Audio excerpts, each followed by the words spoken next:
Друзья, если у вас нет возможности, времени, желания, сил читать повесть Франца Кафки «Превращение», смотрите это видео и будете знать о жизни человека, который превратился в насекомое столько же, сколько и человек, который прочитал эту повесть.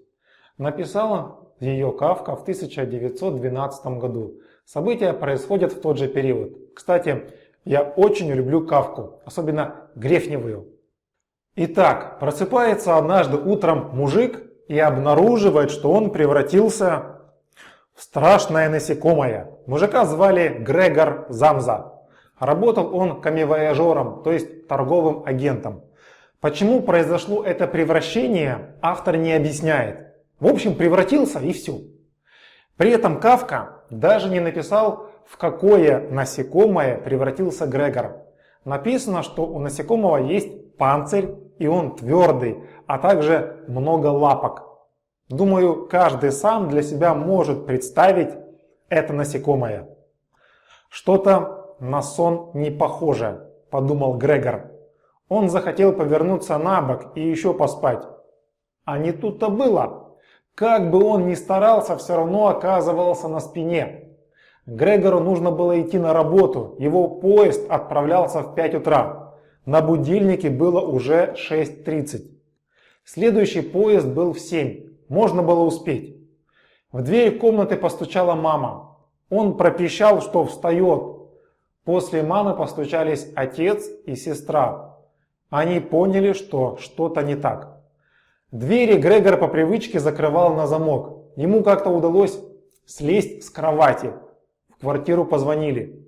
Это был управляющий его фирмы, который сразу отреагировал на то, что Грегор не вышел на работу. Управляющий хотел поговорить с Грегором, но тот не открывал. Сказать, что Грегор был выдающимся продавцом, нельзя. Обычный средний торговец. Потому управляющий мог спокойно его уволить. Отец велел сестре позвать слесаря, чтобы открыть двери, но Грегор сам смог открыть замок. Первым его увидел управляющий, а затем мать и отец. Управляющий молча отошел, мать потеряла сознание, отец заплакал. Грегор попросил управляющего быть на его стороне, когда тот будет общаться с хозяином фирмы о его дальнейшей судьбе. Ведь Грегор был кормильцем в семье. Мама, папа и сестра зависели от него. Но управляющий убежал отсюда подальше. Отец взял палку, начал шипеть и топать ногами, чтобы загнать Грегора назад в его комнату. Грегор уснул. Проснулся вечером, захотел есть. Увидел на столе молоко с хлебом, но почему-то молоко сейчас показалось невкусным. Он заполз под диван, там ему больше нравилось. Ночью пришла сестра и убрала миску с молоком. Затем она принесла брату много разных кушаний, чтобы он мог выбрать для себя что-то. Здесь были гнилые овощи, кости, изюм, миндаль, старый сыр, хлеб с маслом и солью. Затем вышло, чтобы Грегор, не стесняясь, мог что-то поесть. На этот раз он наелся, только к свежей еде не притронулся. Ситуация дома была сложной. Отец уже не работал. 5 лет назад у него была фирма, которая сгорела, и он обанкротился. Семью тянул Грегор. Он очень хотел погасить отцовские долги и оплатить обучение 17-летней сестры в консерватории. Она любила музыку и играла на скрипке. Грегор много работал, и не для себя, а для других. Денег, которые были дома, могло хватить на год, максимум 2. Первые 2 недели родители не могли себя заставить войти к нему в комнату. Сам Грегор развлекался тем, что ползал по стенам и потолку.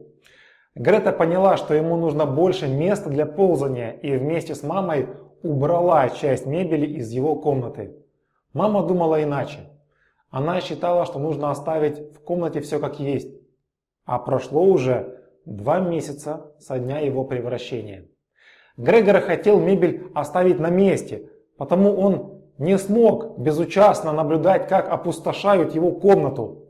Он вылез из-под дивана и залез на стену, где висел портрет какой-то женщины. Портрета он никак не хотел лишиться. Грета первой увидела его на стене и хотела увести мать подальше, чтобы она не потеряла сознание, когда увидит ужасное насекомое. Сам же Грегор готов был вцепиться сестре в лицо, если бы она попыталась снять портрет со стены. Но мать таки увидела его на стене и упала в обморок. Грета побежала за аптечкой, а Грегор выбежал из комнаты. Пришел отец. Он был в форме банковского рассыльного и явно не был рад увидеть насекомое в гостиной.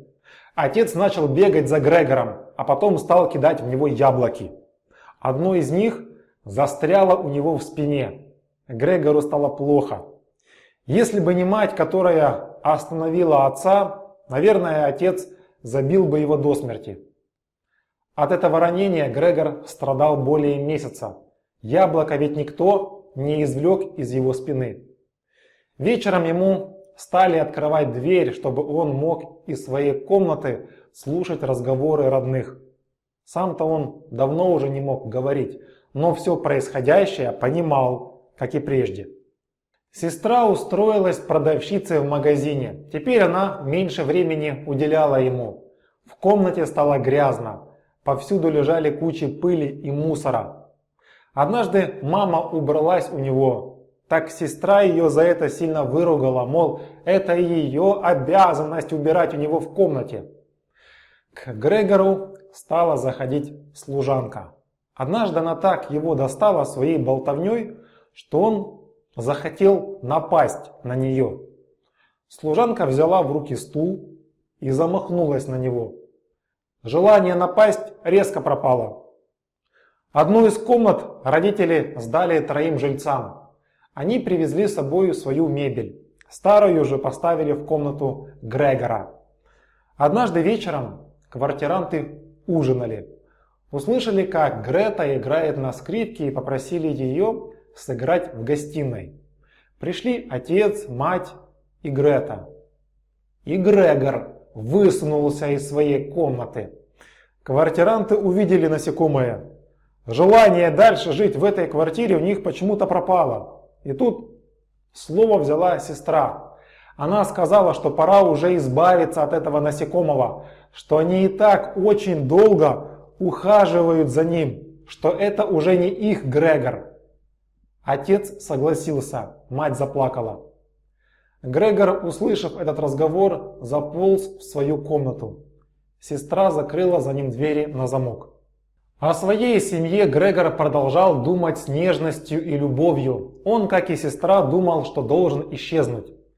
Когда за окном посветлело, он еще жил. Потом Грегор последний раз вздохнул.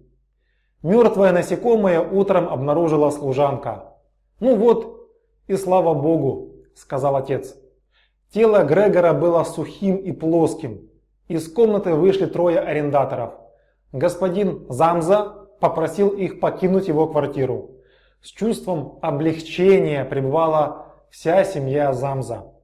Затем они все вместе вышли на улицу, чего уже много месяцев не делали, и поехали на трамвае за город. Благо на улице было тепло, солнечный март. Они подумали, что нужно будет снять другую, более подходящую для них квартиру, а Грете нужно подыскать хорошего мужа. На этом все.